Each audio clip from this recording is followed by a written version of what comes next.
चले, अब कल के लेक्चर में दो तीन चीजें हैं जो हमने डिस्कस करनी है। अभी पहले वो करके फिर हम अपने टॉपिक की तरफ आते हैं। वो ये है कि एक उसमें कॉन्सेप्ट था कंजर्वेशन का, मतलब सॉरी कंजर्वेटिव फील्ड का या कंजर्वेटिव फोर्स का। उसमें ये देखें कि हमने ये पढ़ा हुआ है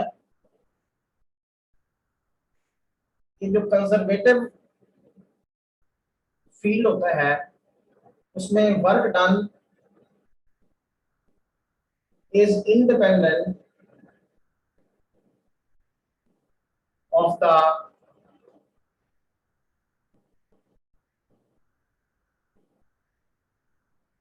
path followed। ये कंजर्वेटिव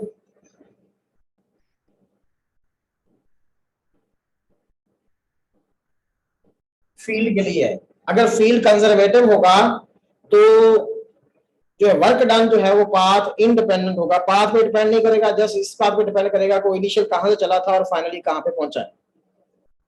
अब इसकी एग्जांपल देखें जरा।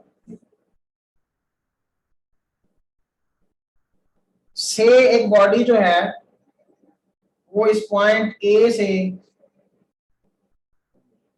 पॉइंट बी तक आता है। आप बस आगे आ जाइए, थोड़ा सा ऐसे मैं थोड़ा कोशिश करूंगा यहाँ से। अब ए से जब बी तक वो जाता है तो अब ये पाथ है उसका। अब से वो कहता है जी हमें ये वाले डिस्टेंस उसने दिए हुए हैं ऐसे कि ये 4 मीटर है, ये जो है वो 3 मीटर है। अब ज्ञात तो इस पाथ से है, ठीक है ना। तो अब वर्क डन जो है हम किसी भी पाथ से इसका कैलकुलेट करेंगे तो वर्क क्या होगा, वो हमारा सेम होगा। अगर ये फील्ड जो है वो कंजर्वेटिव है तो ए से बी तक जाने में जो हमारा वर्क है वो हम, अगर ये पाथ हमें गिवन नहीं है, इसकी वैल्यूज हमें गिवन नहीं है, इस पाथ की गिवन है या ये वाली वैल्यूज हमें गिवन है, तो हम इन पाथ्स का वर्क कैलकुलेट करके हम जो है वो एक्चुअल वर्क डन कर सकते हैं। मतलब ये है कि ये उसका एक्चुअल पाथ है, ये पाथ नंबर से 2 हो गया, ऐसे भी वो जा सकता है और इस तरह भी वो जा सकता है। ये पाथ नंबर सॉरी 3 हो गया हमारे पास। तो किस कोई भी वैल्यूज अगर हमें गिवन हो तो हम उन वैल्यूज से वर्क कैलकुलेट कर लेंगे और वो वर्क सेम होगा उस पाथ का जिस पाथ का हमने कैलकुलेट करना है। से अब ये उसने कोई भी हाइट दी हुई है, ये हमारे पास एच है जनरली मैं कह रहा हूं। अब ज्ञात हो इस पाथ से है, इस पाथ से ज्ञात तो नहीं है, और ये से एक्स है और फोर्स जहां पे कौन सी है, फोर्स ऑफ ग्रेविटी है, ग्रेविटेशनल फील्ड है। तो यहां जो वर्क होगा यानी W work done by gravity through path 1 वो वही होगा जो थ्रू पाथ 2 है और वही होगा जो थ्रू पाथ क्या है 3 है। से उसका मास क्या है, m है। तो अब ये वही होगा m जी एच। तो work done in a conservative field does not depend upon the path followed. Path हम कोई सा भी लें, अगर उसकी डायमेंशन हमें मालूम है तो हम उसका वर्क कैलकुलेट कर लेंगे, तो वो उस वर्क के बराबर होगा जो वर्क वो फाइंड करने के लिए कह रहा है। दूसरी बात देखिए, हमने पढ़ा है कि वर्क अगर एफ परपेंडिकुलर हो डी के then work done will be equal to 0। तब वर्क क्या होता है, 0 होता है। अब इसमें क्या एग्जांपल्स आ सकती हैं, इसमें आप ये लिखें कि work done by centrifugal force is always 0। ये हमने कल पढ़ा था, उसकी एग्जांपल्स मैंने क्वेश्चंस में पूछी हैं। Work done by centrifugal force is always 0। क्यों? इसलिए कि जो सेंट्रीफ्यूगल फोर्स होती है वो डिस्प्लेसमेंट के या वेलोसिटी के हमेशा क्या होती है, परपेंडिकुलर होती है। ये ओनली डिफ्लेक्टिंग फोर्स, एफसी क्या है, ओनली डिफ्लेक्टिंग फोर्स है। तो अब जब एफसी हमारे पास डिफ्लेक्टिंग फोर्स है, यानी एफ हमेशा क्या होगा, परपेंडिकुलर होगा किस पर, वेलोसिटी पर। दिस इंप्लाइज दैट फोर्स जो है वो परपेंडिकुलर होगी किस पर, डिस्प्लेसमेंट पर। तो यहां से हमारे पास रिजल्ट क्या आता है कि वर्क डन क्या होगा। अब क्वेश्चन में उसने वैल्यूज दी थी, ठीक है ना, मतलब मुख्तलिफ वैल्यूज उसने उस थर्ड पाथ का रेडियस दे दिया, उसकी स्पीड दे दी, जो कुछ भी दे दिया। जब उसने पूछ लिया कि जो है इसका वर्क क्या होगा, शर्त ये है कि वो फोर्स क्या हो, डिफ्लेक्टिंग हो, वो फोर्स बॉडी की डायरेक्शन ऑफ मोशन के क्या हो, हमेशा परपेंडिकुलर हो, तो उसका वर्क क्या होगा, जीरो होगा। जैसे जब किसी बॉडी को parallel to the surface of the earth move करेंगे तो वर्क डन बाय ग्रेविटी क्या होगा, जीरो, ठीक है ना। तो जब वर्क जीरो होगा तो इसका मतलब क्या हुआ कि उसकी काइनेटिक एनर्जी जो है वो कांस्टेंट रहेगी, और चेंज इन काइनेटिक एनर्जी क्या होगी, वो जीरो। स्पीड जो है वो कांस्टेंट रहेगी।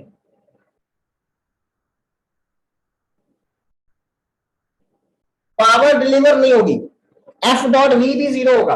एफ डॉट वी भी जीरो होने से पावर भी क्या होगी, वो भी जीरो आ गई। यानी अगर पावर डिलीवर्ड जीरो है तो सेंटीपिटल फोर्स जो है वो बॉडी को ना तो स्पीड अप कर सकती है और ना ही स्लो डाउन कर सकती है, यानी उसको जस्ट उसके पाथ को चेंज कर सकती है, डायरेक्शन ऑफ मोशन को चेंज कर सकती है।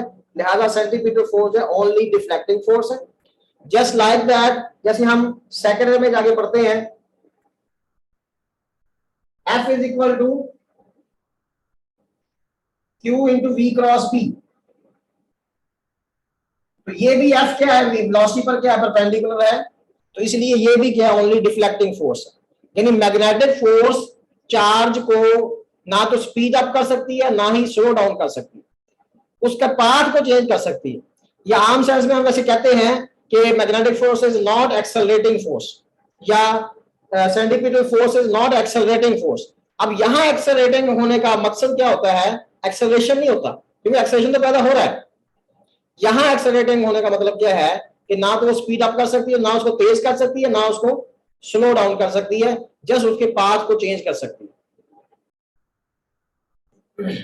तो दो बातें आपने ये मजीद आप उसमें ऐड कर लें, एक दो सवाल उसमें ऐसे हैं जो इससे मजीद सॉल्व हो जाएंगे। चले आज हम अपने उस टॉपिक की तरफ आते हैं। हमारा जो टॉपिक है आज का वो है वेक्टर प्रोडक्ट,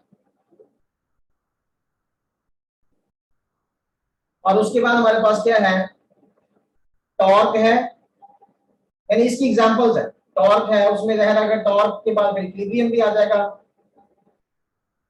ठीक है ना, टॉर्क है, इक्विलिब्रियम है, ये सारी चीजें जो हैं वो वेक्टर प्रोडक्ट से मुतल्लिक हैं। या स्केलर ट्रिपल प्रोडक्ट आ जाएगा, ए डॉट बी क्रॉस सी और ए क्रॉस बी क्रॉस सी, ये चीजें हमारे पास आ जाएंगी।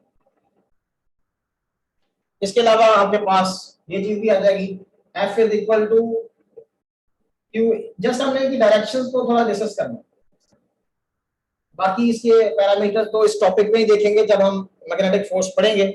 जस्ट हमने यहाँ पे क्या लिखना है, इनके डायरेक्शंस को देखना।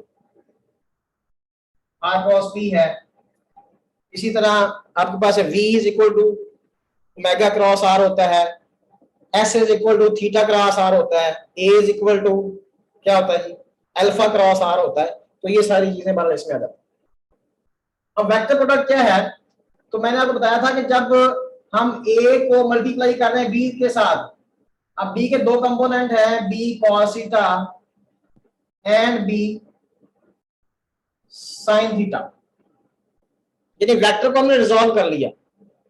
अब प्योरली वेक्टर कब आएगा, यानी b cos थीटा, तो b का वो कंपोनेंट था जो a की डायरेक्शन में था, तो वो b cos थीटा और a ये दोनों तो सेम डायरेक्शन में हो गए, तो वो तो स्केलर की तरह बिहेव करेंगे, उनको मल्टीप्लाई भी स्केलर की तरह होंगे वो b cos थीटा और a, और ऐड भी क्या होंगे। आपको याद होगा कि फर्स्ट लेक्चर डेमो लेक्चर के अंदर मैंने आपको बताया था कि जब हम a में b वेक्टर ऐड करते हैं तो ए के अंदर B cos theta simply add होता है, उसका एक्स कंपोनेंट क्या बनता है, A plus B cos theta, और बी साइन थीटा क्या उसका परपेंडिकुलर कंपोनेंट है। तो बी कॉस थीटा जो है, अगर फॉर एग्जांपल आपके पास ये ए है और ये आपके पास बी है, तो बी का ये वाला जो कंपोनेंट है इतना, ये तो आपके पास क्या है, B cos of the angle theta, और ये क्या है, B sine of the angle theta. अब ये देखें कि ये वेक्टर ए और ये वेक्टर बी जो है उसका बी कॉस थीटा, ये दोनों सेम डायरेक्शन के अंदर है, तो ये बिल्कुल स्केलर की तरह ही डील होंगे, स्केलर की तरह ही मल्टीप्लाई होंगे, ठीक है ना। तो A dot B A into B cos theta क्यों है, क्योंकि बी लाजमी नहीं है कि एक ही डायरेक्शन में हो, बी कॉस थीटा हमेशा क्या होगा, वो एक ही डायरेक्शन में होगा, इसलिए स्केलर प्रोडक्ट दो चीजों को मल्टीप्लाई करना है, और वो स्केलर कब होंगी, जब दो चीजें सेम डायरेक्शन में होंगी। तो उसमें सेम डायरेक्शन में क्या, ए और दूसरा कौन सा है, बी कॉस थीटा, ए और बी भी हो सकते हैं, लेकिन कब, जब थीटा 0 होगा। तो ये चीज तो हमारे पास सिंपल आपके पास देखे ना। अब कोई भी फार्मूला वो ऐसे नहीं बनता कि हम कहते हैं जी हमें कोई इल्हाम होता है, ऐसे फार्मूला बन जाता है। तो देखिए सिंपल सी उन्होंने सोच सोची है कि बी जो है वो एक वेक्टर है, वो आर्बिट्रेरी से हम एंगल थीटा बना रहा है, वो किसके साथ, वेक्टर ए के साथ। हमने ए को एक्स एक्सिस पे लिया हुआ, लेकिन एक्चुअली क्या है, बी एंगल बना रहा है क्या, theta with the vector A. और एंगल भी आप याद रखें कि जब कभी अगर इस तरह की कोई बात है कि मतलब ये ए है और ये क्या है, बी है, तो एंगल के लिए हमेशा याद रखें टेल्स का मिलना जरूरी होता है। ये वाला एंगल नहीं होगा इनका आपस में, ये एंगल दरमियानी एंगल नहीं होगा, बल्कि ए वेक्टर और बी वेक्टर में जो एंगल होगा वो ये वाला होगा, क्योंकि ए इधर आ जाएगा, ए को अगर हम उठाकर ये टेल यहां में लाए तो ये वाला एंगल जो है that is the angle between A and B. तो ये हमारे पास एंगल है ए, और ये ए की डायरेक्शन होगी और ये बी। अब जब उन्होंने देखा कि हमने ए को बी से मल्टीप्लाई करना है, तो वहां पर उन्हें ये चीज मिली कि या बी, तो बी की रेजोल्यूशन करते हुए हम देखते हैं कि बी के दो पार्ट्स हैं, एक पार्ट जो है वो एक ही डायरेक्शन में ही है और दूसरा पार्ट उसके क्या है, वो परपेंडिकुलर है। अब परपेंडिकुलर जो पार्ट है वो और तरह के रिजल्ट देगा और पैरेलल पार्ट जो है वो और तरह के रिजल्ट देगा। इसलिए उन्होंने इस चूंकि पार्ट को ए और बी कॉस है, ये दो चीजें सेम डायरेक्शन में है, इनको मल्टीप्लाई करना हो, इनको माइनस करना हो, इनको ऐड करना हो, ये दोनों स्केलर की तरह डील हो सकते हैं। जैसे मैंने बताया था कि वेलोसिटी का हम स्क्वायर नहीं लिख सकते, उसकी मैग्नीट्यूड का स्क्वायर कब होगा, जब v डॉट v होगा, यानी v दोनों एक दूसरे के क्या है, पैरेलल है, तो फिर वो v स्क्वायर हो जाएगा। अदरवाइज हम अगर वेलोसिटी का स्क्वायर लिख दें तो ये गलत नोटेशन है, वेलोसिटी का स्क्वायर नहीं हो सकता, किसी भी वेक्टर का स्क्वायर नहीं हो सकता। तो मकसद बात करने का ये है कि अब इसको तो हमने डील कर लिया कि हमने इस a को b cos थीटा से मल्टीप्लाई किया, तो उसमें हमें कोई डायरेक्शन लेने की जरूरत ही नहीं है, क्यों, वो स्केलर की तरह बिहेव कर रहे हैं। अब ये चीजें दो डिफरेंट हैं कि ये एक बी कॉस थीटा है और ये ए है। फिर हमने इसके इफेक्ट्स देखे, इसके क्या देखे, इफेक्ट्स देखे कि ये बी साइन थीटा को अगर हम ए से मल्टीप्लाई करते हैं तो ये बेसिकली से अगर इधर फोर्स लग रही है, इधर डिस्प्लेसमेंट है, या फोर्स इधर लग रही है, डिस्प्लेसमेंट इधर है, या जैसे भी हमने पढ़ा कि ये आपके पास जो है एक तरफ मैग्नेटिक फील्ड है, दूसरी तरफ चार्ज की वेलोसिटी है, तो उन्होंने देखा कि जो इन दोनों को मल्टीप्लाई करते हैं तो रिजल्टेंट कोई ऐसी क्वांटिटी आती है जो कि वेक्टर है, और वो डायरेक्शन भी उसकी एक खास ही निकलती है जो कि इन दोनों पर क्या है, परपेंडिकुलर। अब देखिए राइट हैंड रूल बाद में बना है, पहले उन्होंने इसके क्या देखे हैं, इफेक्ट्स देखे हैं, इफेक्ट देखने के बाद फिर राइट हैंड रूल बना है। अब ये भी तो कह सकते थे ना कि वो जो वेक्टर है वो इनके परपेंडिकुलर नहीं है, ठीक है ना, यानी अगर फॉर एग्जांपल इन दोनों के दरमियान एंगल 60 का है, ये दोनों वेक्टर है और इन दोनों के दरमियान एंगल कितने का है, से 60 का है, वो ये भी तो कह सकते थे कि जो रिजल्टेंट वेक्टर आता है वो दरमियान में है, इन दोनों को मल्टीप्लाई करने से वेक्टर आता है। लेकिन उन्होंने इफेक्ट देखा, एक्सपेरिमेंटली जो इफेक्ट देखा, उन्होंने देखा कि दो चीजें हैं, यानी फोर्स और डिस्प्लेसमेंट है या फोर्स और आर है, उनको मल्टीप्लाई करने से बॉडी, अगर इस तरह की फोर्स है तो उससे बॉडी के अंदर रोटेशन पैदा होती है, और रोटेशन की खास डायरेक्शन है, और वो डायरेक्शन इन दोनों के क्या है, परपेंडिकुलर है। इसी तरह अगर चार्ज इधर जा रहा है और जो है मैग्नेटिक फील्ड इधर है, तो उन्होंने देखा कि एक वो चार्ज की मोशन जो है उसका पाथ चेंज हो जाता है, वो एक खास डायरेक्शन में होता है, ठीक है ना, तो वो डायरेक्शन भी इनके परपेंडिकुलर है, तो वहां से उन्होंने राइट हैंड रूल बनाया। समझ आ गई बात। तो अब ये देखिए कि हमारे पास फिर इसको डिफाइन हम कैसे करेंगे कि A cross B will be equal to A B sine theta. जाहिर है ये तो ए बी साइन थीटा ही आएगा, जब ए को बी साइन थीटा से मल्टीप्लाई कर रहे हैं तो ए बी साइन थीटा आ गया। और साथ उन्होंने देखा कि वो जो डायरेक्शन आ रही है, उन्होंने मल्टीप्लाई किया, एक्सपेरिमेंटली देखा कि जो डायरेक्शंस आ रही हैं वो हर दफा ए पर भी और बी पर भी क्या है, परपेंडिकुलर डायरेक्शन। इसलिए उन्होंने यहां पे क्या लगाया, साथ में एक यानी यूनिट वेक्टर लगाया कि अब हमारे पास वो जो डायरेक्शन ये एक वेक्टर आएगा, यानी ये उस वेक्टर की मैग्नीट्यूड होगी। से अगर ये वेक्टर 5 है और ये वेक्टर क्या है 3 है, 5 3 वैसे तो क्या होता है 15 होता है। हो सकता है हमारे पास ये वाली जो रिजल्ट आ रहा है ये 8 है, 5 को हमने 3 से मल्टीप्लाई किया तो हमारे पास जो रिजल्टेंट वेक्टर आया उसकी लेंथ कितनी आई 8। अब उन्होंने ये देखा कि वो जो 8 है वो इफेक्ट किस डायरेक्शन में आ रहा है। उन्होंने देखा कि वो 8 हमेशा क्या आता है, perpendicular the plane containing by A and B, उनके परपेंडिकुलर आता है। अब अक्सर जो प्रॉब्लम बनता है यहाँ पर वो ये होता है कि जब हम इनको रिजॉल्व करते हैं या इसको हम मतलब रोटेट करते हैं तो रोटेशन समझ नहीं आती बच्चों को कि हम किस तरह करें कि हमारे पास। तो उसके लिए आप एक आसान सा फार्मूला देख लें, आप रोटेशन करें ना, आप जस्ट राइट हैंड एक दफा फिक्स कर लें आप एक चीज को। बस आपने पहला वेक्टर किधर लेना है, अलोंग द थंब, दूसरा वेक्टर किधर लेना है, अलोंग द मिडिल फिंगर, और देन आपका सी वेक्टर क्या होगा, परपेंडिकुलर टू योर पॉम।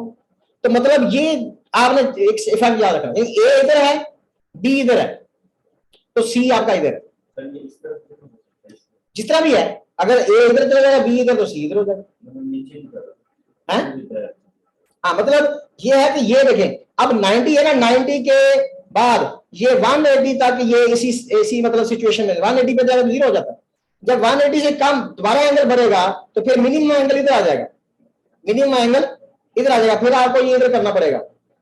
समझ आ गई ना बात, क्योंकि ये तो एंगल कितना बन रहा है 90 बन रहा है। तो ये आपने नोटेशन उस वक्त तक लेनी है जब तक एंगल मतलब 0 से ज्यादा और 180 से क्या है कम है। अगर एंगल 180 से बढ़ता है तो फिर आपको ये क्या करना पड़ेगा, चेंज करना पड़ेगा, दूसरी तरफ करना पड़ेगा। तो इस तरह आपको आसानी से उसका रिजल्ट मिल जाए। अब हमारे पास जो है जो सी वेक्टर आ रहा है यानी ए क्रॉस बी,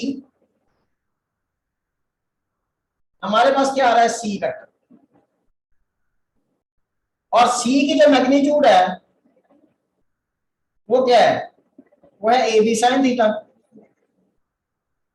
और यहां पर ये आपने याद रखना है कि ए और बी तो कोई भी एंगल है उनका आपस में, they have any angle in between them, लेकिन सी जो है वो परपेंडिकुलर होगा ए पर एंड सी जो है परपेंडिकुलर होगा किस पर, बी पर। और A and B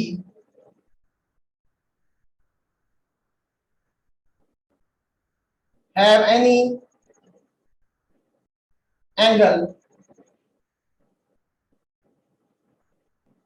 between them। से जैसे एग्जांपल इसकी क्या है, जैसे अभी हमने फार्मूला पढ़ा F is equal to Q into V cross B, F is equal to Q into V cross B. तो वी और बी में कोई भी एंगल हो सकता है, लेकिन फोर्स जो लगेगी वो हमेशा बी पर भी परपेंडिकुलर होगी और बी पर भी।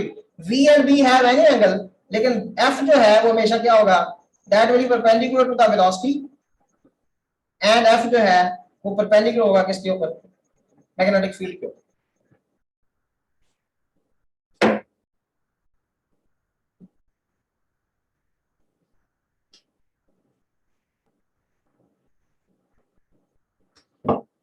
अच्छा अब इस क्वेश्चन को देख लें। से हमारे पास जो है एक चीज है, जैसे आपको ये नजर आ रहा है आपके लिहाज से एक जो है वो proton positive charge right side पे जा रहा है, proton is moving towards right, इसकी क्या होगी, वेलोसिटी होगी। से आपका जो है वो जो मैग्नेटिक फील्ड है वो आपका आउट ऑफ द पेज है, dot is representing magnetic field. अब क्या है, वी आपके क्या है, यानी आप ये कह सकते हैं कि आपसे क्वेश्चन ये किया जा रहा है कि proton is moving in front of you in the rightward direction. A proton is moving in front of you in the rightward direction, and magnetic field lines are perpendicular towards you. Magnetic field lines are, अगर वो away कहता तो हम यहां क्या लगाते, cross. ठीक हो गया. अब हमने क्या लेना, V क्रॉस V. तो फोर्स में पूछता किधर होगी, तो V क्रॉस V जब हमने लेना, तो मैंने आपको आसान से बताया कि पहले वेक्टर का आपने थंब, अब थंब तो हमने इधर कर लिया, लेकिन हमारी जो मिडल फिंगर है वो B की डायरेक्शन में नहीं है. कब होगी, जब हम ऐसे कर लेंगे. अब ये हमारे पास क्या होगी, उसकी वेलोसिटी, और ये क्या हो गया, ये मैग्नेटिक फील्ड. तो अब हथेली का मुंह किधर है, नीचे की तरफ. इसका मतलब है कि फोर्स हमारी किधर होगी, ये फोर्स की डायरेक्शन होगी. और वैसे भी राइट हैंड रूल देखें तो ये, तो अब वो पूछेगा कि वो किधर टर्न करेगा, तो वर्टिकली डाउनवर्ड. ठीक है ना, तो वर्टिकली डाउनवर्ड जाएगा. इसी तरह वो कहता है जी कि एक इलेक्ट्रॉन आपकी तरफ आ रहा है परपेंडिकुलर टूवर्ड्स यू, या वे जा रहा है या टूवर्ड्स आ रहा है, तो अब उसमें फिर हम क्या करेंगे. अब एक क्वेश्चन ये हो गया. इसी तरह अदर क्वेश्चन क्या है, बाकी टॉर्क तो हमने एक्सप्लेन करना ही है. अच्छा, इसमें एक क्वेश्चन आप इस तरह बना लें कि एक प्रोटॉन जो है चलो electron towards you are, electron जो चार्ज उसका नेगेटिव है, तो फर्क से ये पड़ेगा जो फोर्स आप फाइंड आउट करेंगे उसको बाद में आपने क्या कर लेना है, रिवर्स कर लेना है, क्योंकि यहाँ पे चार्ज है उसका नेगेटिव, तो फोर्स अपोजिट. वेक्टर के अंदर नेगेटिव साइन का मतलब क्या है, डायरेक्शन को रिवर्स करना. तो अब अगर वो इलेक्ट्रॉन आपकी तरफ आ रहा है तो हम यहाँ पे क्या लगाएंगे, डॉट, और अगर अवे जा रहा है तो हम क्या लगाएंगे, क्रॉस. से उसकी ये वेलोसिटी है. इलेक्ट्रॉन जो है वो आपसे अवे जा रहा है, electron is moving away normal to you. ठीक है ना, तो इलेक्ट्रॉन ऐसे जा रहा है. अब मैं अपनी तरफ से देखूं तो ऐसे जा रहा है. ठीक है ना, आपके लिहाज से वो इस तरह जा रहा है, मतलब ऐसे जा रहा है, ये इलेक्ट्रॉन की डायरेक्शन. अब वो कह जाए कि जो कमरा है, जो रूम है, उसकी जो मतलब सीलिंग है वो नॉर्थ पोल है और फर्स्ट जो है वो क्या, साउथ पोल है. तो मैग्नेटिक लाइंस क्या होंगी, वर्टिकली डाउनवर्ड. ठीक है ना, तो अब क्या होगा कि मैग्नेटिक फील्ड लाइन जो है वो हमारे पास किधर है, ये मैग्नेटिक फील्ड. तो पहला वेक्टर हमारे पास क्या है, वो वेलोसिटी का है. तो वेलोसिटी क्योंकि इनटू द पेज है तो ये हमने इधर कर ली. ठीक है ना, और मैग्नेटिक फील्ड किधर है, वर्टिकली डाउनवर्ड है. तो ये राइट हैंड आपने यूज करना है. तो ये इनटू द पेज हो गया और ये क्या हो गया. अब आपके लिहाज से ये इसकी डायरेक्शन क्या होगी, लेफ्ट होगी फोर्स की, लेकिन इलेक्ट्रॉन किधर जाएगा, राइट पे. अब अगर ये इलेक्ट्रॉन के ऊपर फोर्स जो है, यानी इलेक्ट्रॉन इधर चला जाएगा. बात समझ आई है कि हमारे पास आपके लिहाज से, अब मैं आपके लिए समझाता हूं कि जो इलेक्ट्रॉन है वो हमसे अवे जा रहा है और मैग्नेटिक लाइन जो है वो इनटू द ग्राउंड है, मतलब सीलिंग जो है, छत जो है वो नॉर्थ पोल है और फर्स्ट जो है वो क्या, साउथ पोल है. तो मैग्नेटिक फील्ड क्या डाउनवर्ड है, तो V क्रॉस B हम लेंगे, तो उससे हमारे पास क्या डायरेक्शन आती है, डायरेक्शन जो फोर्स की निकलती है वो आपके लिहाज से लेफ्ट पे निकलती है.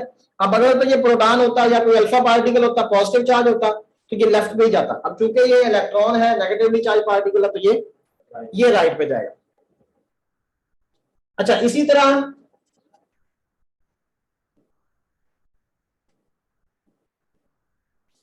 हम लिखते हैं V is equal to R omega.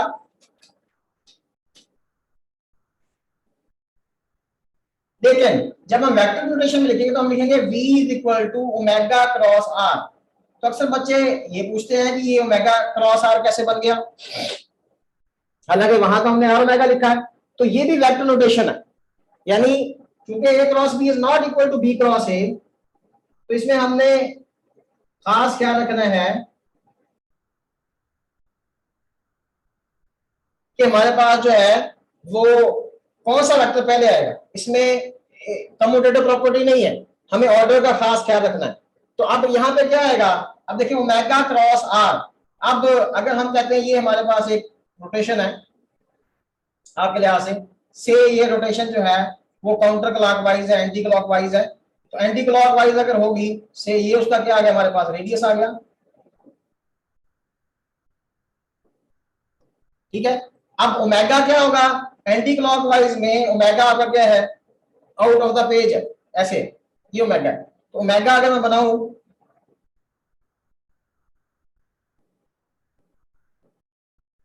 तो ये हमारे पास ओमेगा है,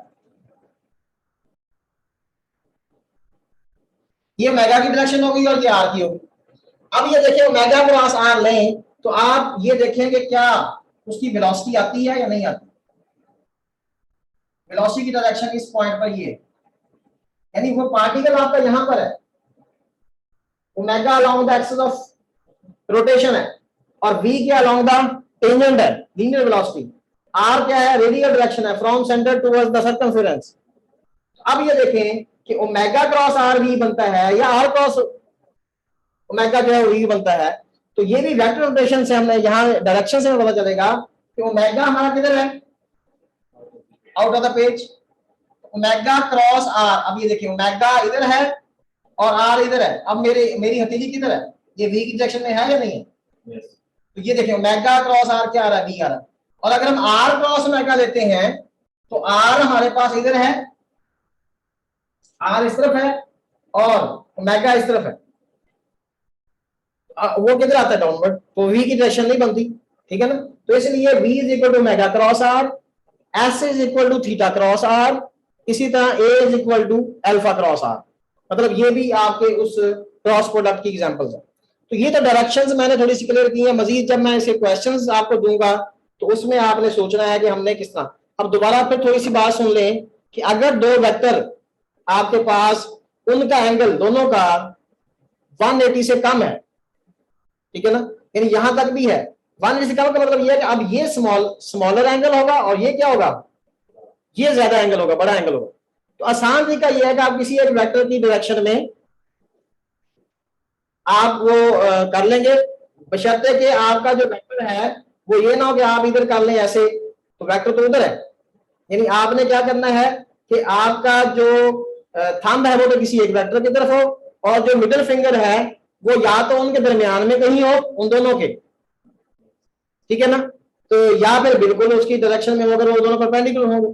तो फिर हथेली जो है ये आपको क्या बताएगी, ये डायरेक्शन ऑफ रिजल्टेंट वेक्टर बताएगी। अगर ये ए है ये बी है तो आपका ये क्रॉस बी इधर होगा। या फिर जो असल रूल है वो ये है कि we have to rotate vector A towards vector B through the smallest possible angle. Angle ये भी है और एक एंगल क्या है, ये है। अब जैसे 180 से कम तक क्या होगा, 180 से कम तक जो है वो ये वाला एंगल स्मॉलर होगा तो हमें इधर रोटेट करना पड़ेगा, और 180 से ज्यादा होगा तो फिर हमें इधर से रोटेट करना पड़ेगा, तो वो डायरेक्शन क्या हो जाएगी, रिवर्स हो जाएगी। तो अब ये देखें जब 180 होगा तो फिर तो हम किधर से हम रोटेट कर ही नहीं सकते, इसलिए वहां रिजल्ट भी क्या आता है, नल वेक्टर उसकी कोई डायरेक्शन, उसकी डायरेक्शन क्या आर्बिट्रेरी है। जब दोनों एंगल क्या हो जाएंगे, दोनों वेक्टर्स 180 पे आ जाएंगे तो वो क्रॉस प्रोडक्ट वैसे भी क्या हो जाता है, वो खत्म हो जाता है। ठीक है ना, क्योंकि परपेंडिकुलर कंपोनेंट नहीं आता, बी साइन थीटा वहां क्या हो जाता है, जीरो हो जाता है। अब मजीद अगर हम इसकी थोड़ी सी प्रॉपर्टीज देखें, एक तो हमारे पास डज नॉट कम्यूट, यानी कि A cross B and B cross A are negative vector of each other.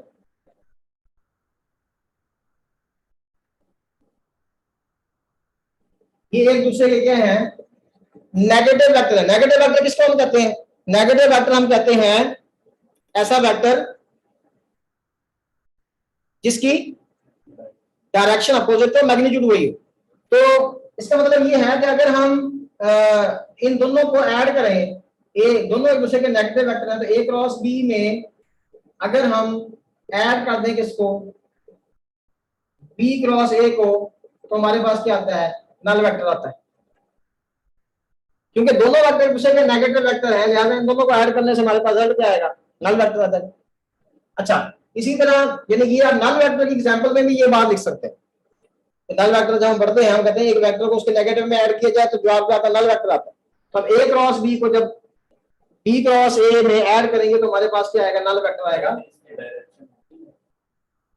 नहीं, इसकी कोई डायरेक्शन नहीं होगी। इस ये नल वेक्टर आप कह सकते हैं कि ये एक किस्म की क्या है, ये एडिटिव आइडेंटिटी है इन वेक्टर अलजेब्रा।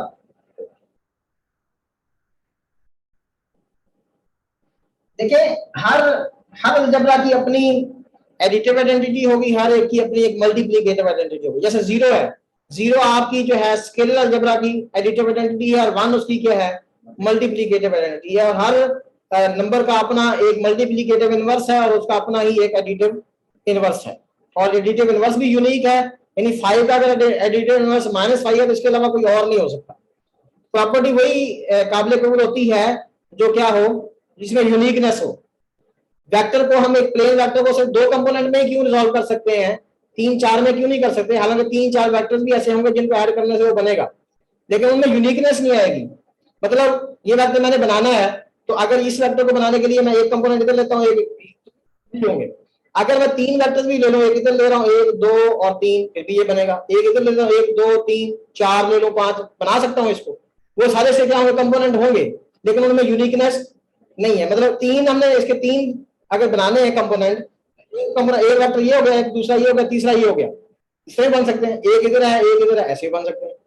लेकिन अगर 2 कंपोनेंट रिजॉल्व करेंगे तो इसके अलावा और कोई पॉसिबिलिटी, तो हमेशा प्रॉपर्टी वही काबिल कबूल होती है जिसके अंदर क्या हो, यूनिकनेस हो।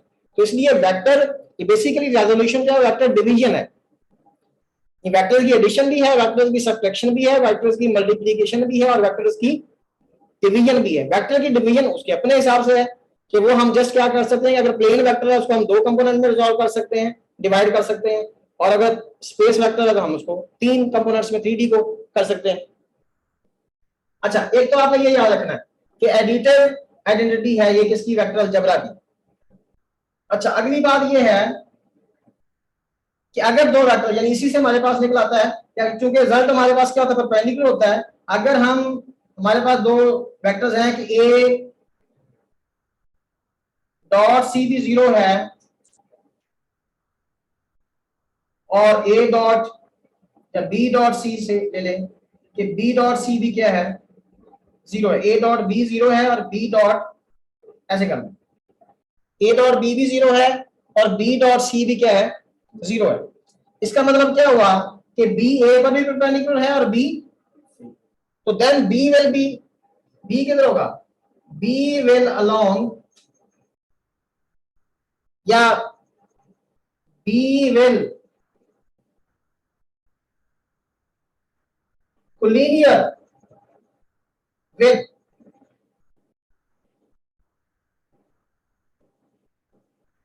ए cross C, B will collinear with A cross सी।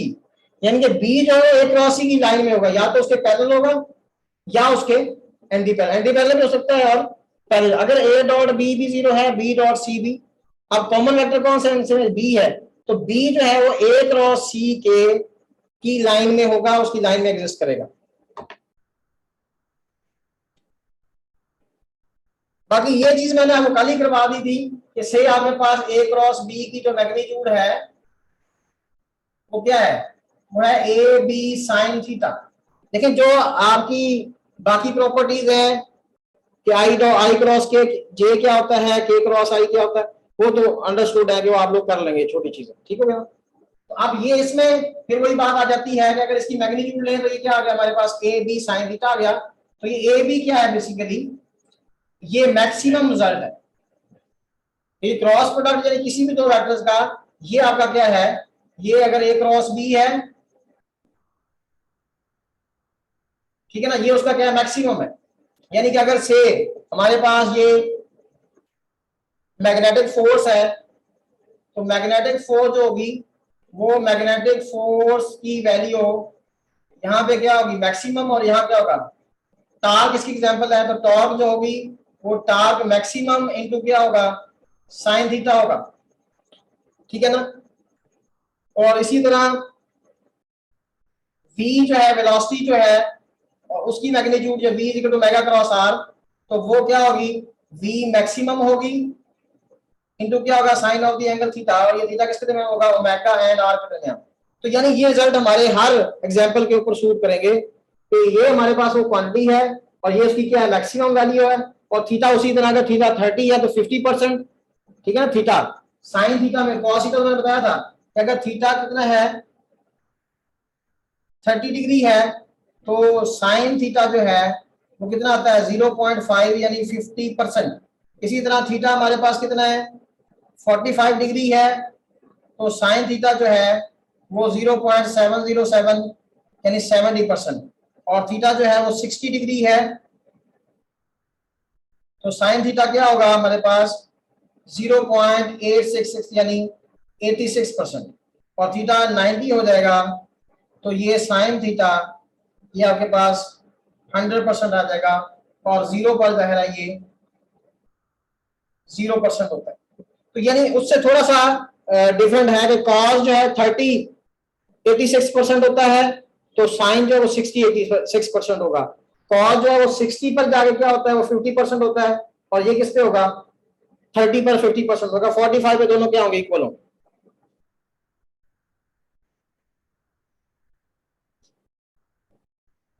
अच्छा अगली चीज, बाद दफा वो इस तरह क्वेश्चन भी दे देता है, वो कहता है कि ए क्रॉस बी, जैसे एक क्वेश्चन है भी आपके बुक के अंदर, ए क्रॉस बी की मैग्नीट्यूड जो है वो से कोई भी यहाँ पे नंबर है से आपके पास कितना आ जाता है, ये 4 टाइम्स है क्या ए डॉट बी। अब वहां हमें मॉड लगाने की जरूरत नहीं है क्योंकि हमारे पास जो है वो वैसे नंबर है। तो इसमें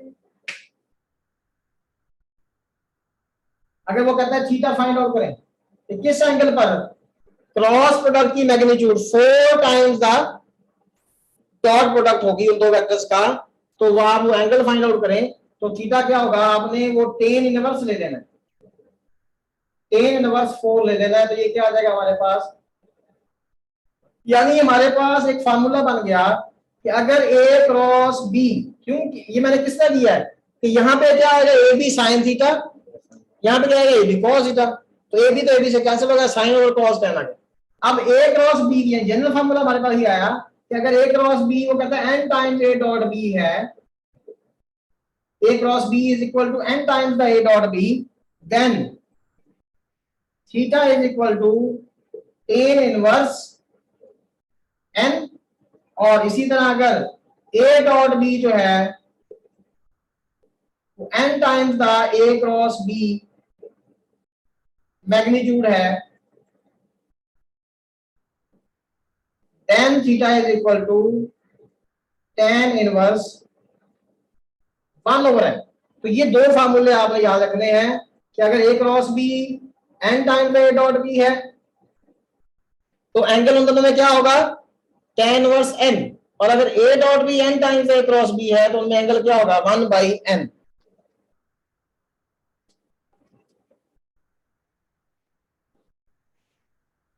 अगली बार ये देखें कि a dot b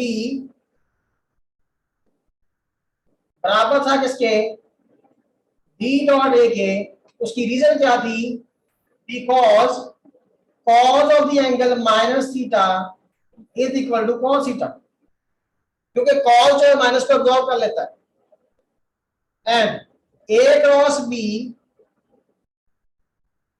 is equal to minus b cross a because sine minus theta is equal to minus sine theta. इसमें माइनस क्या आ जाता है, बाहर आ जाता है। कौन सी, हाँ कन्वेंशन नहीं है, कन्वेंशन नहीं है। तो ये एक अच्छा सवाल है लेकिन है तो मैथ से रिलेटेड, चलिए मैथ ही थोड़ी बहुत मैंने पढ़ाई हुई वैसे। आप ये देखें कि कॉस की डेफिनेशन क्या है, कॉस एक ट्रिग्नोमेट्रिक रेशियो है, ट्राइंगल से निकला है, ठीक है ना। तो उसमें हमारे पास क्या होता है कि हम क्या करते हैं, बेस को हाइपोटेनस पर क्या करते हैं डिवाइड करते हैं। अब जब हमारे पास एंगल ये होगा से ये थीटा है तो हमने इस क्वांटिटी को इस पर क्या करना है डिवाइड करना है। अब जाहिर है कि ये आपका कौन सा क्वाड्रेंट है, फर्स्ट क्वाड्रेंट है, इसमें ये क्वांटिटी क्या है, पॉजिटिव है, और y भी क्या है, पॉजिटिव है। तो थीटा हमारे पास ये आ गया, इसका कॉस थीटा यानी बेस ओवर हाइपोटेनस है। तो और ये हमेशा क्या होता है, पॉजिटिव होता है। अच्छा, अगर हम थीटा माइनस ले लेते हैं, थीटा क्या ले लिया हमने, हमने ये ले लिया, ठीक है। अब हमारे पास क्या होगा कि ये तो नेगेटिव है, ठीक है ना, ये हमारे पास पॉजिटिव है ये वाला, और ये हमेशा क्या होगा, पॉजिटिव होगा। अब जब कॉस की बात करते हैं तो कॉस होता है बेस ओवर हाइपोटेनस। अब देखिए बेस यहां भी दोनों क्या पॉजिटिव है और यहां भी क्या है, पॉजिटिव है, इसलिए माइनस थीटा हो या क्या हो, प्लस थीटा हो, तो दोनों सूत्रों में कॉस का आंसर क्या आएगा, वो रेशो सेम आएगी, रेशो है ना बेसिकली, तो रेशो इसकी और इसकी और इसकी सेम आएगी। लेकिन जब साइन में जो कि कौन सी चीज इन्वॉल्व है, परपेंडिकुलर, तो जब यहां इसको डिवाइड कर रहे हैं तो पॉजिटिव ओवर पॉजिटिव, लेकिन इसमें कर रहे हैं तो पॉजिटिव और नेगेटिव क्या आएगा, नेगेटिव आएगा। बात समझ आ रही ना। तो इसमें एंगल की डायरेक्शन चेंज करने से साइन के ऊपर क्या पड़ गया, फर्क पड़ा, और कॉस के ऊपर फर्क, आप इधर से घूम ले या इधर से घूम ले, ठीक है ना। तो उसमें बेस जो है वो हमारे पास क्या है, वो पॉजिटिव है, तो आपके पास हाइपोटेनस तो हमेशा क्या है, पॉजिटिव है। हाँ, इधर जब जाएंगे कौन से क्वाड्रेंट में, सेकंड में और थर्ड में, सेकंड में और थर्ड में, उसमें जो कि बेस क्या हो जाती है, नेगेटिव हो जाती है, तो लिहाजा नेगेटिव ओवर पॉजिटिव, वो नेगेटिव आ जाएगा। तो यहां पे इन क्वाड्रेंट के अंदर अगर एंगल है तो वो हमारे पास क्या होगा, उन दोनों क्वाड्रेंट के अंदर कॉस जो है वो नेगेटिव होगा।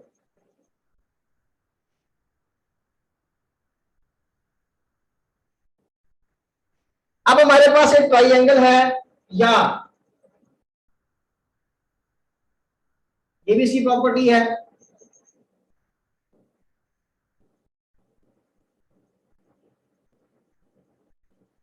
कि दो वेक्टर्स हैं, एक वेक्टर ए है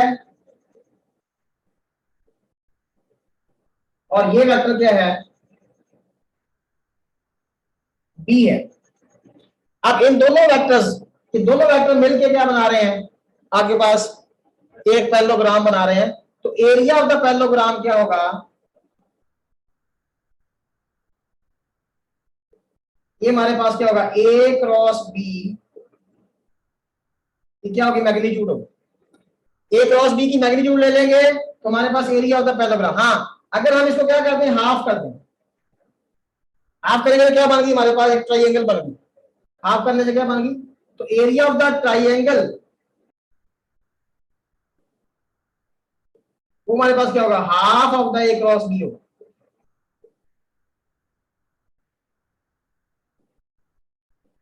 बाकी लास्ट वन आपको पता है कि कंपोनेंट फॉर्म में, जैसे डॉट प्रोडक्ट में तो हम आई वाले को आई वाले से मल्टीप्लाई करते थे, जे वाले को जे वाले से मल्टीप्लाई करते थे, के वाले को के का अपॉन के से मल्टीप्लाई करते थे। लेकिन यहाँ पे क्या होगा कि अगर कंपोनेंट फॉर्म में दिए हुए हैं, ए क्रॉस बी हमारे पास क्या होगा कि ये फर्स्ट लाइन में हम क्या लिखेंगे, उनके यूनिट वेक्टर लिखेंगे और यहाँ उनके कंपोनेंट्स लिखेंगे, और वो ये तो आप लोग कर सकते हैं।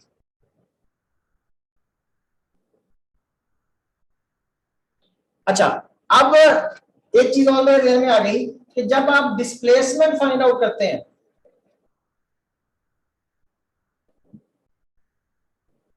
डिस्प्लेसमेंट में आपने ये ध्यान में रखना है कि से हमारे पास दो पॉइंट है, एक पॉइंट ए है, उसके कोऑर्डिनेट है कोई, एक पॉइंट क्या है, बी है, उसके भी कोई कोऑर्डिनेट, से इसके कोऑर्डिनेट क्या है, ए वो बी है, या ए वन बी वन है, इसके क्या है, ए टू बी टू है। तो जब भी आप डिस्प्लेसमेंट फाइंड आउट करते हो, अब देखें ये क्या चीज है, ये इनकी पोजीशन वेक्टर्स है। अब ओ ए जब आप लिखेंगे तो जस्ट क्या होगा आपके पास, ए वन आई प्लस बी वन जे, और ओ बी अगर लिखेंगे वो क्या होगा, ए टू आई बी टू जे। अगर इसी तरह सी कोऑर्डिनेट भी है तो उसमें भी आ जाएगा। अच्छा, इसमें हमारे पास अगर हम ए बी फाइंड आउट करते हैं, ए से लेकर बी तक, अगर हम वेक्टर ए से बी तक फाइंड आउट करते हैं, ये वाला वेक्टर ए बी अगर आप देखें तो हेड टू टेबल में क्या कहता है कि ओ ए में ए बी ऐड हो रहा है और ओ बी रिजल्टेंट आ रहा है। तो जब ओ ए में ए बी ऐड हो रहा है, ओ बी दूसरी तरफ आ रहा है, तो फिर ओ ए उसमें से जाके क्या हो जाएगा, माइनस हो जाएगा। यानी इस केस में क्या आ रहा है, ओ ए के अंदर ए बी ऐड हो रहा है और रिजल्टेंट क्या आ रहा है, ओ बी। तो लिहाजा ए बी निकालने के लिए क्या करना पड़ेगा, हमें ओ बी माइनस। तो ये बात आपने याद रखनी है। इसी तरह देखिए, अगर मैं इसको, इसकी डायरेक्शन को रिवर्स कर देता हूं, मैं कहता हूं कि ये है, हमने बी ए लेना है, तो बी ए क्या होगा, अब ओ बी ऐड हो रहा है किसमें, ओ बी बी ए में ऐड होकर हमारे पास क्या रिजल्ट आ रहा है, ओ ए रिजल्ट आ रहा है। अब यहां बी ए अगर निकालें तो वो क्या आएगा, ओ ए माइनस। अब एक ही चीज हम याद रखेंगे कि जब भी हमने डिस्प्लेसमेंट फाइंड आउट करना है एक पॉइंट से, तो बाद वाले में से पहले वाले को माइनस करना है, ठीक है ना। तो इसलिए मैंने वहां पर जो क्वेश्चन दिया था उसमें आपने क्या करना है कि जब भी अगर आपने ए बी फाइंड आउट करना है तो बी बाद में आ रहा है, तो बी के पहले में से पहले को माइनस करना है और दूसरे में से दूसरे को, पहले में से माइनस करके आई और दूसरे को, हाँ जी, ये क्या देगा, A two minus A one into i, B two minus B one into, और यहां पे अगर मैं बी ए फाइंड आउट करता तो फिर हमें क्या करना पड़ता था, ए में से बी को माइनस करना पड़ता। अच्छा, एक और पॉइंट यहां पे मेरे ज़हन में आ गया, अगर वेक्टर क्या है, कोलिनियर है, ये पॉइंट भी आप रख लें, मतलब ऑब्जेक्टिव पूछा जा सकता है कि अगर वेक्टर्स क्या है, कोलिनियर है और यहां पर क्या है, कोप्लेनर है और यहां पर नॉट नॉन कोप्लेनर है,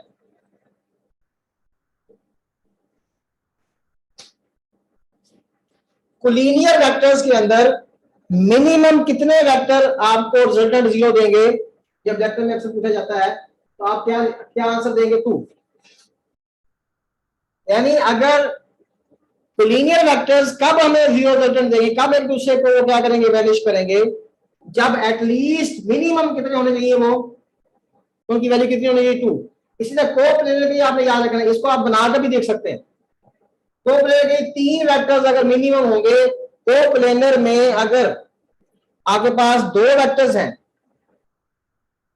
कोलिनियर में हमारे पास 2 हैं और कोप्लेनर में हमारे पास क्या है, 3 है, 2 वेक्टर्स अनइक्वल मैग्नीट्यूड्स के, कितने के,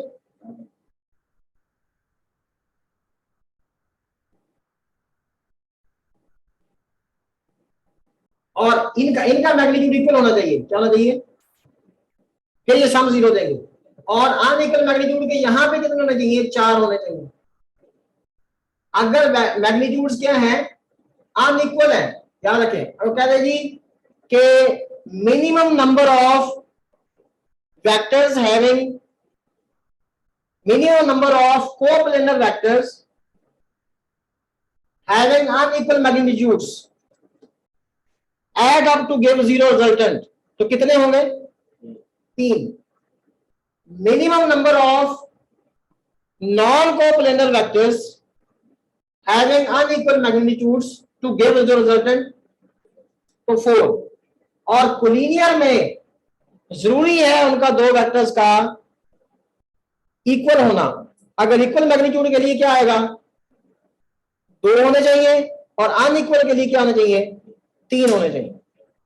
अगर अनइक्वल है मतलब उनकी मैग्नीट्यूड पे 3 आपको 0 दे सकते हैं, और अगर इक्वल है तो फिर 2 भी आपको क्या दे सकते हैं, 0 रिजल्ट दे सकते हैं।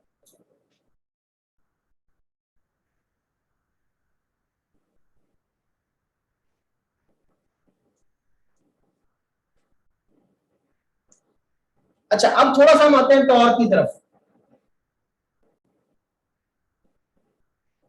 अब टॉर्क ज्यादा आपको क्वेश्चन प्रैक्टिस से पता चलेगी कि टॉर्क क्या है, कब कैसे हमने कैलकुलेट करनी है।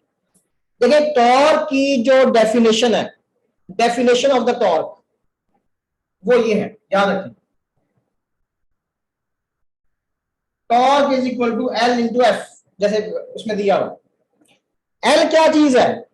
L is the perpendicular distance from the pivot to the line of action of force. अब देखें, से हमारे पास ये कोई बॉडी है,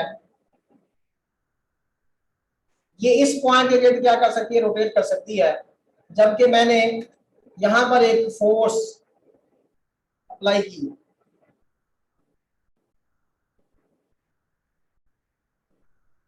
ये हमारे पास एफ है। अब अगर मैं पॉइंट यहां लेता हूं, ये हमारे पास पिवट है, से इस पॉइंट के तो रोटेट कर सकती है, तो ये इसकी क्या line of action, force. Force की लाइन ऑफ एक्शन क्या होती है? जिस लाइन में वो फोर्स एक्ट करती है, that is called line of action of force. और जिस पॉइंट पर वो फोर्स एक्ट करती है वो क्या है? Point of application of force. तो ये हमारे पास क्या है? पी है। और मैंने क्या कहा? पिवट है, और पी क्या हमारे पास? ये point of application of force है। और ये जो डॉटेड मैंने बनाई है, ये क्या? Line of action of force है। अब हमने ये ध्यान में रखना है कि ये एल क्या है? L is the perpendicular distance from the pivot to the line of action. अब अगर हम ये वाला डिस्टेंस लेते हैं, ये वहां पी तक परपेंडिकुलर नहीं है, और अगर हम ये लें डिस्टेंस, ये वाला, ये हमारा डिस्टेंस क्या है? ये फिर एल है। ठीक है, एल क्या है कि ये एंगल कितना बना रहा हूं यहां पे? 90। एल हमें पास कितना एंगल बनाना चाहिए? एल को 90। और आर बेसिकली क्या है? एक फार्मूला आप टॉर्क का पढ़ते हैं, torque is equal to R cross F,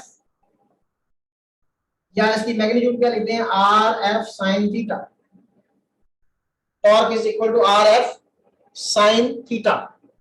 अब आप यहां से में रखें कि थीटा क्या है? Theta is the angle between R and F. Theta कहां बनेगा? पहले मैंने आपको बताया है कि अगर ये आर है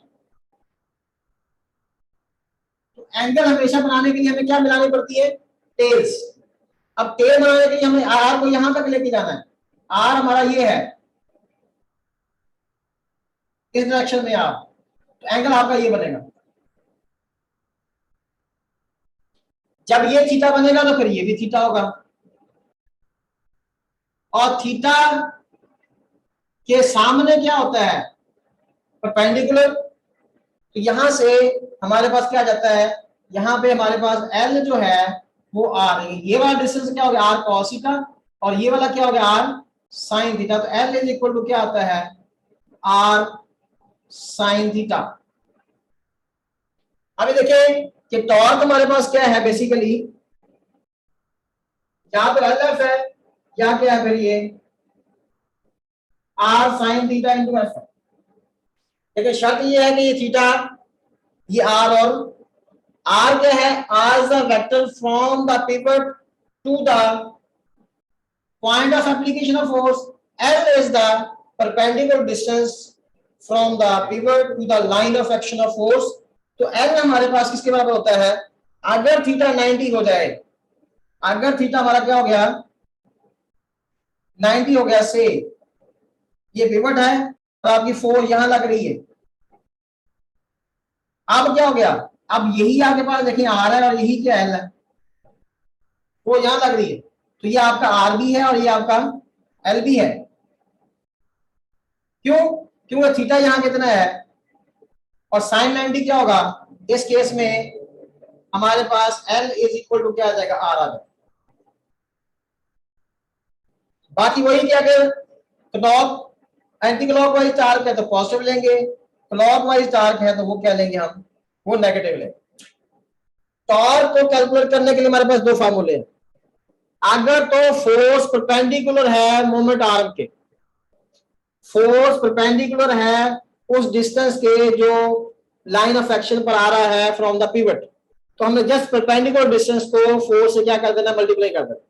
अब पहले हम इसकी एग्जांपल करते हैं और फिर हम अगर एक ऐसा क्वेश्चन जिसके अंदर क्या होगा कि फोर्स जो है उसकी जो लाइन ऑफ एक्शन है वो डिफरेंट होगी, उसमें एंगल थीटा नहीं होगा 90 का, तो वो हम एक क्वेश्चन को करते हैं। बाकी क्वेश्चन की प्रैक्टिस जो है असाइनमेंट में हो जाएगी।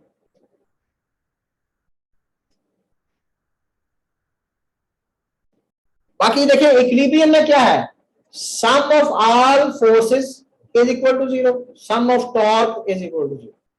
इक्विलिब्रियम की टाइप्स कितनी है, अब यहां पे वो कंडीशंस है। अगर हम टाइप्स को देखें, देखें बुक के अंदर लिखा हुआ है, एक स्टैटिक इक्विलिब्रियम है, दूसरा डायनामिक इक्विलिब्रियम।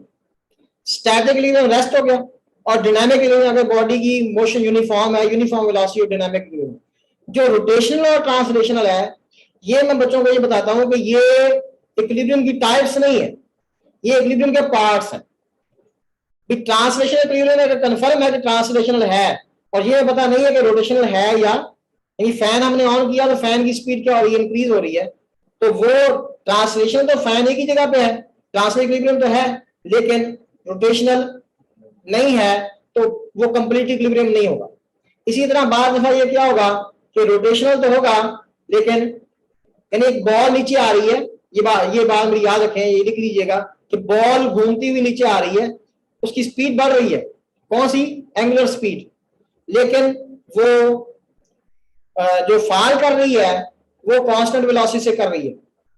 तो अब उस बॉल की मतलब आप देखें अगर रोटेशनल, उसकी रोटेशन जो है वो इंक्रीज हो रही है, तो वहां पे ट्रांसलेशनल इक्विलिब्रियम तो है उसका, लेकिन रोटेशनल नहीं है। और बाद में रोटेशनल होगा, यानी यही बॉल, अगर ये बॉल क्या है, ये फ्री फॉल में है, बॉल क्या है, फ्री फॉल में है, फ्री फॉल में क्या होगा, उसका एक्सेलरेशन होगा, जब एक्सेलरेशन होगा लेकिन उसकी रोटेशन अगर कांस्टेंट है, रोटेशन क्या है, कांस्टेंट है, तो वहां पर क्या होगा, रोटेशनल इक्विलिब्रियम तो होगा लेकिन ट्रांसलेशनल नहीं होगा। तो इक्विलिब्रियम का मतलब ये है, या डायनामिक इक्विलिब्रियम का मतलब ये है, या स्टैटिक का मतलब ये है कि कंप्लीट इक्विलिब्रियम, लेकिन translational equilibrium may or may not be the complete equilibrium, और इसी तरह rotational equilibrium may or may not be the complete equilibrium। आपकी बुक के अंदर, फर्स्ट की बुक के अंदर एक क्वेश्चन है कि सम ऑफ द फोर्सेस, या if the forces acting on the body. अब ये नोट्सों के अंदर भी आप देखेंगे इसका आंसर मैं कहता हूं कि गलत लिखा हुआ है, sum of the forces acting on the body, या उसमें लिखा है कि फोर्सेस जो है एक क्लोज पॉलीगॉन बना रही है। फोर्सेस क्या बना रही है, ये सेकंड लास्ट जो है वो शॉर्ट क्वेश्चन है, सेकंड लास्ट शॉर्ट क्वेश्चन, उसके अंदर क्या लिखा हुआ कि फोर्सेस जो है वो क्लोज पॉलीगॉन बना रही है, तो बॉडी जो है इक्विलिब्रियम में होगा, ये एक स्टेटमेंट है। तो अक्सर जो है वो नोट्सों के अंदर उन्होंने कहा कि ये स्टेटमेंट ट्रू है, तो वहां पर क्या है, सम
कोप्लेनर तीनों मैंने आपको क्लियर कर दी, वो यहाँ पे काम आ रही थी चीजें इसलिए मैंने बताई।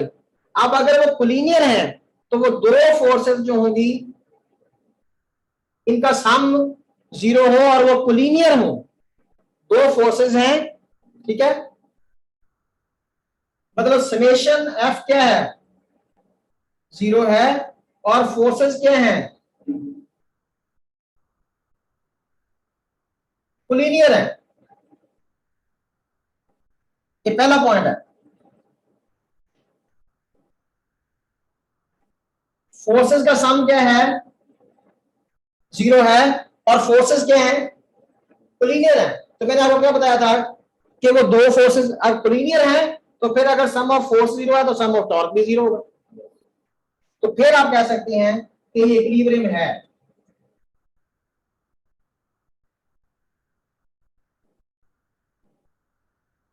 दोबारा सुन ले कि वो कहता है सम ऑफ फोर्सेस जीरो है और फोर्सेस क्या हैं, कोलिनियर है, तो इसका मतलब क्या हुआ कि इक्विलिब्रियम है। क्यों? क्योंकि मस्ट भी sum of torque is equal to zero, क्योंकि एक ही लाइन में एक्ट कर रही है तो उनकी टॉर्क भी क्या होगी, जीरो होगी।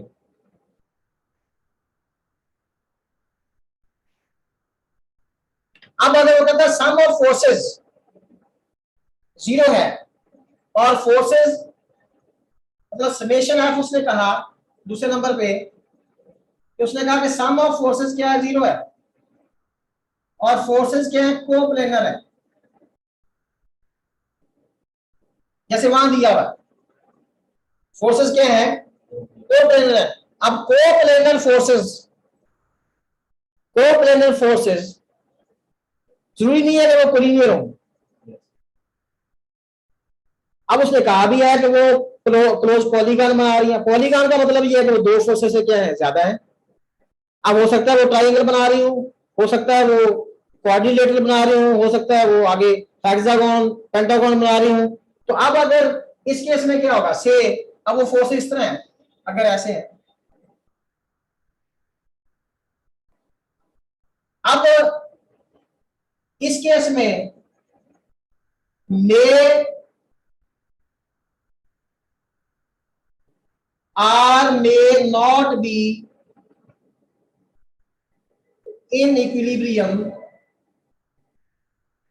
अब मे की बात क्यों की है मैंने, मे की बात उसने की है कि जब वो दो फोर्सेस होंगी, और मे नॉट की बात की है कि अगर फोर्सेस जो है वो ग्रेटर देन टू होंगी।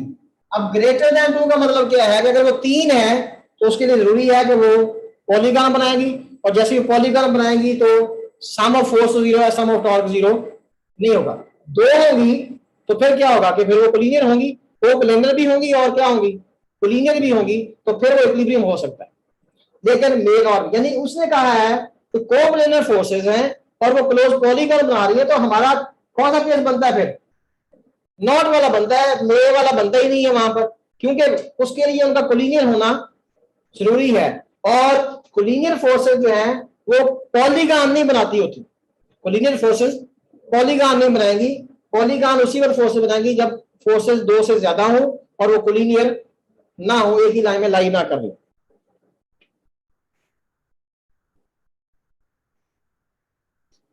अब इसी तरह अगर आपके पास नॉन कोप्लेनर फोर्सेस, तो मैंने बताया कि मिनिमम अनइक्वल फोर्सेस कितनी होती हैं, चार होकर वो रिजल्टेंट जीरो दे सकती हैं, तो वो उसी लिहाज से हमने उस क्वेश्चन को प्रिडिक्ट करना है। अच्छा, अब देखिए कि हमारे पास एक क्वेश्चन है इसी तरह का, ये मैं दो क्वेश्चन करवा के, टाइम चूंकि काफी हो गया है तो दो क्वेश्चन मैं करवाऊंगा। एक में हमारा जो एल है और आर है बराबर होंगे, और एक वो क्वेश्चन होगा जिसमें एल और आर क्या होंगे, डिफरेंट होंगे। से हमारे पास वो कहता है कि ये एक रॉड है जिसका अब वेट वो कहता है ये 10 न्यूटन है, वेट उसका 10 न्यूटन है। तो यहां पर वो हैंग किया गया है, से हमारे पास ये वाला डिस्टेंस जो है वो 2 मीटर है,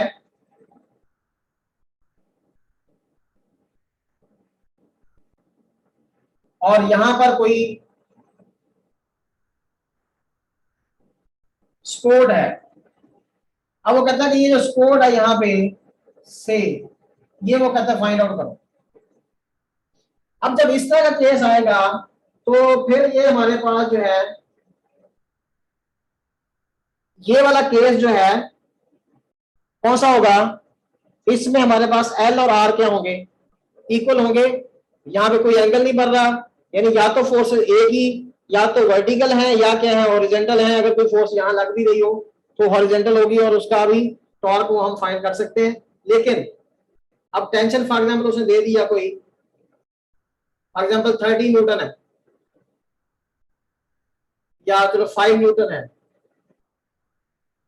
ठीक है। तो अब इस केस में हमने क्या करना है, जब हमने सम ऑफ टॉर्क इक्वल टू 0 लेना है, इसमें सिंपल से क्वेश्चन आएंगे।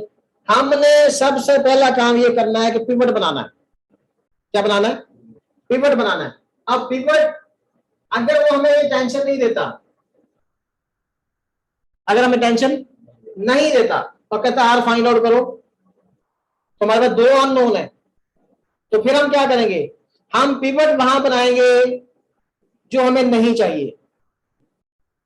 बात याद रखें, अगर हमारे पास दो अननोन है और उनमें से एक हमने फाइंड आउट करना है, तो हम पिवट कहां बनाएंगे, जिसकी वैल्यू हमें फाइंड आउट नहीं करनी। क्यों, जब वो फोर्स पिवट में से पास होगी तो उसकी टॉर्क क्या हो जाएगी, 0।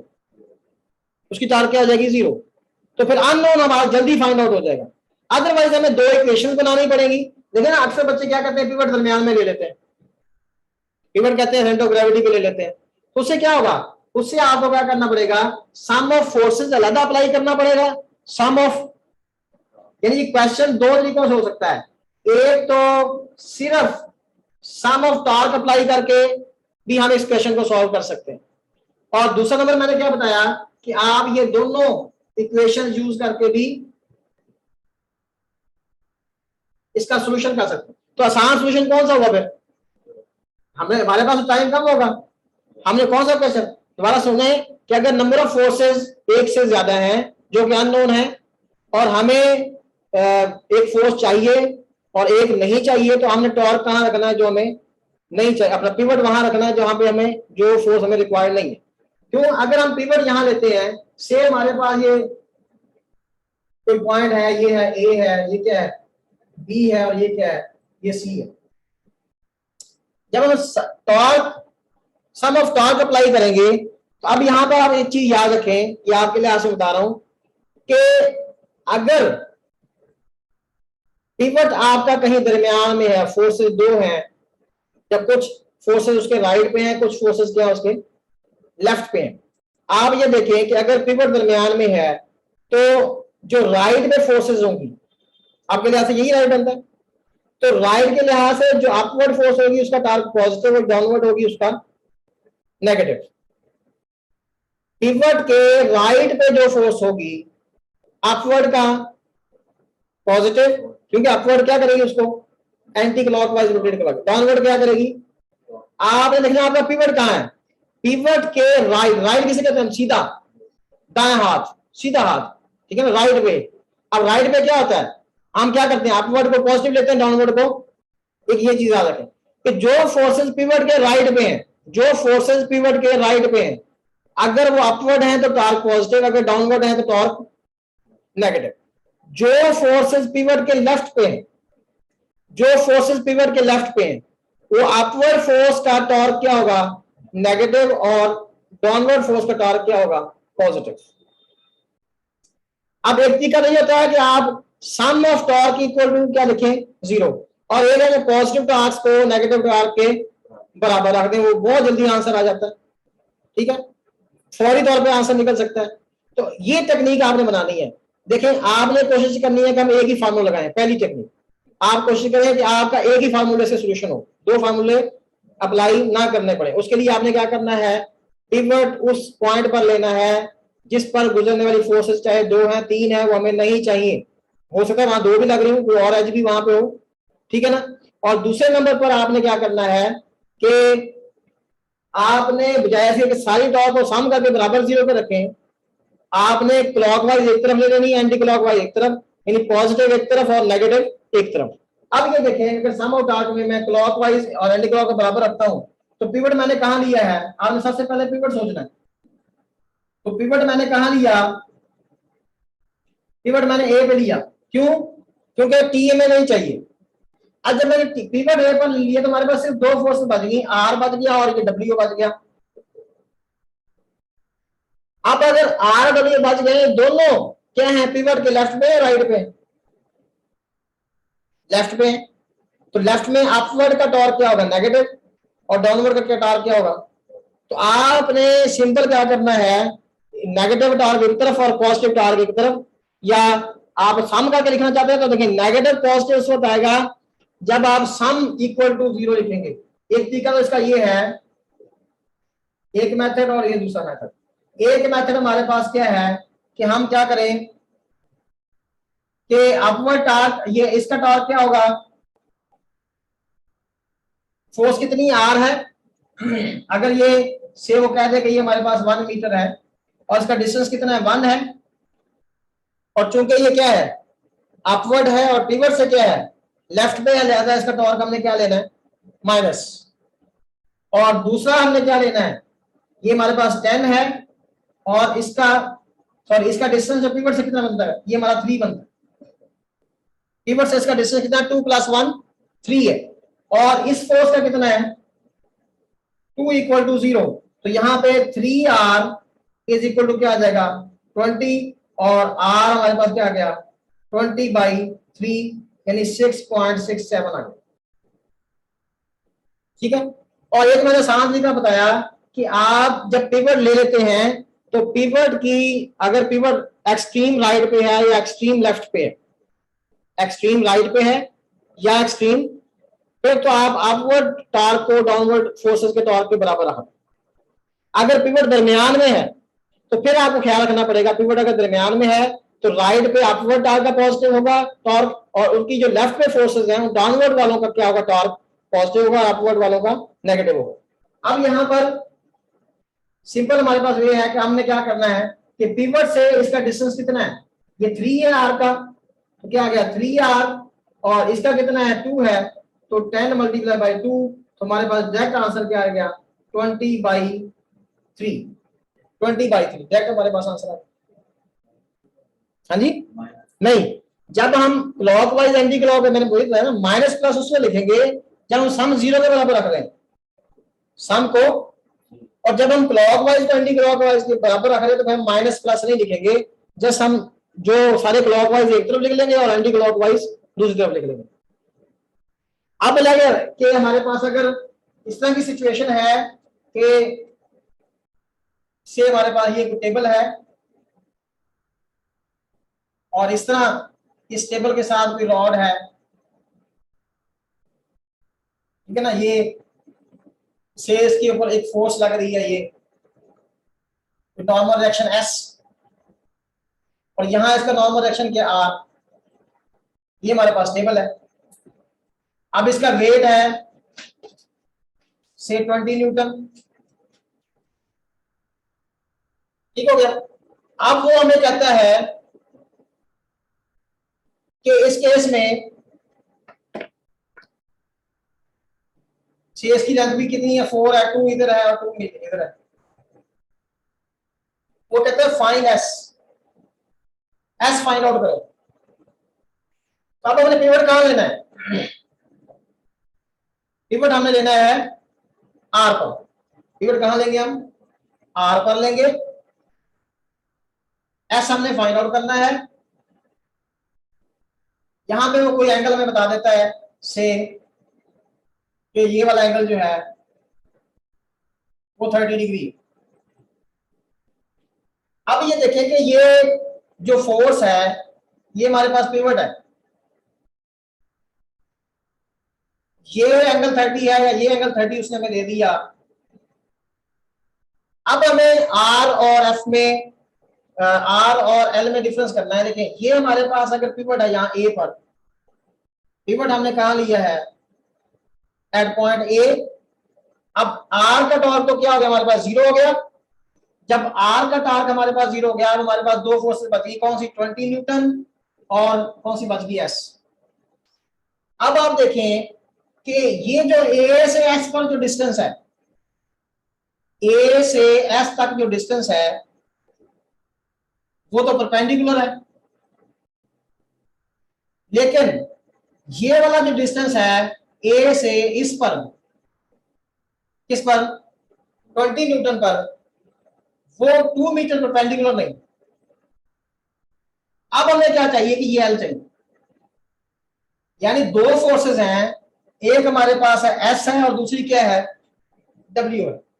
जो एस फोर्स है उसका ए से डिस्टेंस ये 4 मीटर क्या है, ये तो परपेंडिकुलर है, इसके लिए तो ये एल है, ठीक हो गया। लेकिन इस वेट के लिए, डब्ल्यू के लिए क्या प्रॉब्लम है यहाँ पे, इसका ये 2 मीटर है ये इसकी लाइन ऑफ एक्शन पर परपेंडिकुलर नहीं है। अब हमें क्या करना पड़ेगा, अब हमें देखना पड़ेगा कि हमारा परपेंडिकुलर डिस्टेंस क्या है, तो वो एल हमने फाइंड आउट करना है। तो सिर्फ ये फर्क है एल में और आर साइन थीटा में। अब हमें इसको रिजॉल्व करना पड़ेगा। तो ये मैंने आपको आसान सा बताया है कि अगर थीटा के सामने होगा तो उसके साथ साइन आएगा, और ये वाली साइड अगर निकालेंगे तो वो कॉस आएगा। अब देखें दूसरी बार, ये पिवट है, पिवट से राइट पे दो फोर्सेस है, और एक अपवर्ड है एक क्या डाउनवर्ड है, दोनों का टॉर्क हमने क्या रखना है, इक्वल रखना है। तो देखें सिंपल सी बात है कि s इंटू 4, s को क्यों सिर्फ 4 से मल्टीप्लाई किया, क्योंकि पिवट से जो ये डिस्टेंस है 4, ये उसके ऊपर क्या है, परपेंडिकुलर। लेकिन जो वेट w है उसको क्या करना पड़ेगा, ये वेट आ गया, इसको हमने परपेंडिकुलर डिस्टेंस से मल्टीप्लाई करना है, लेकिन 2 उसके ऊपर परपेंडिकुलर नहीं है, तो परपेंडिकुलर क्या होगा, 2 तो ये है, तो फिर ये क्या होगा, ये 2 sin 30 होगा, 2 sin 30 होगा। अब sin 30 1/2 होता है, तो ये s हमारे पास 1/2 होता है, 2 2 से कैंसिल हो जाएगा, तो 20/4 ये 5 न्यूटन आ जाएगा। तो ये हमारे पास दो, और भी मैं काफी सारे क्वेश्चन आपको असाइनमेंट में दूंगा, वो आप लोगों ने सॉल्व करने हैं, और उनको हम फिर मजीद उनका सोल्यूशन मैं आपको फिर रिटन फॉर्म में शेयर कर दूंगा। और सोल्यूशन भी हमने वो करना है ये शॉर्टेस्ट वे हो। देखिए इसमें हम यहाँ पे अगर पिवट लेते हैं, सेंटर ऑफ ग्रेविटी बेस के यहाँ पिवट लेते हैं, तो फिर हमारे पास जो है क्या होगा, अगर ये डिस्टेंस नहीं, ये सेंटर ऑफ ग्रेविटी, तो अब यहां पर हमारे पास क्या होगा, फिर हमें हमारे फार्मूले में आर भी आएगा, और फिर हमें समेशन टॉर्क भी लगाना पड़ेगा, और summation sum of the forces भी लगाना पड़ेगा, चाहे वो एक्स में लगाएं, क्योंकि फिर एस के दो कंपोनेंट बनेंगे, कॉस और एक साइन, तो फिर हमें वो हमारा एक लेंथी कैलकुलेशन हो जाएगी। लेकिन अगर हम थोड़ी सी टेक्निक यूज करें, जो 2-3 बातें मैंने बताई हैं, तो आप एक मुश्किल क्वेश्चन का आसान हल जो है वो कर सकते हैं। आप देखें ये आसान हल है, और ये इसका देखें कितना आसान हल है। ये दो क्वेश्चन, एक क्वेश्चन ये हो गया और एक ये हो गया, यानी हमने एक क्वेश्चन को जो मुश्किल तरीके से भी हल हो सकता था, उसको हमने देखा कि हम उसको आसानी से कैसे सॉल्व कर सकते हैं। तो बहरहाल मजीद जो है असाइनमेंट के अंदर डिस्कशन होगी इंशाल्लाह। तो आज का टॉपिक हमारा कंप्लीट हो गया, थोड़ा सा टाइम तो ज्यादा लगा आज, तो बहुत सारी चीजें होती हैं बताने वाली, कुछ रह भी जाती हैं टाइम की शॉर्टेज की वजह से, क्योंकि हमने कोर्स को खींचना है, और उसके अंदर एक दिन के अंदर जो है वो ज्यादा टॉपिक है, ज्यादा आप देखेंगे जो मैंने प्लान दिया 45 लेक्चर्स का, हर लेक्चर के अंदर 3 से 4 टॉपिक हैं, और वो काफी लेंथी हैं। तो उसमें क्या होगा, किसी हद तक वो असाइनमेंट में कवर होंगे, और कुछ यहाँ पे कवर होंगे, इंशाल्लाह कवर मैं वो करवा दूंगा, मैं दोबारा भी सेंड कर देता हूँ, ग्रुप में मैंने सेंड किया, दोबारा भी कर देता हूँ, ठीक है जी। बाकी आप क्वेश्चन फिर आज जो है वो ग्रुप में मुझसे पूछ लीजिएगा। अभी हम मीटिंग को जो है एंड करते हैं, क्योंकि काफी टाइम हो गया। ओके, अल्लाह हाफिज।